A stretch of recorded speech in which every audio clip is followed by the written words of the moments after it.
Čau, vítej. Už mám za sebou první kilometr. To je pro Radima, protože ten to chtěl vidět, akorát nevím, jestli by si na to koukal 24 minut, jak se tam plácám jak moucha ve vodě.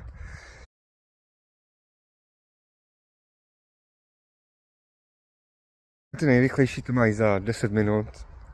Ty, co to uplavou, tak za 30, takže jsem rád.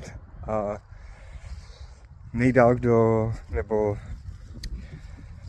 nejdelší vzdálenost, co kdy uplaval, tak byl Martin Strela a ten uplaval 504 km za 3,5 dne.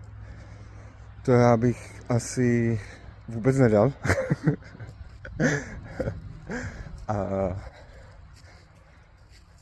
díky za všechno, hele.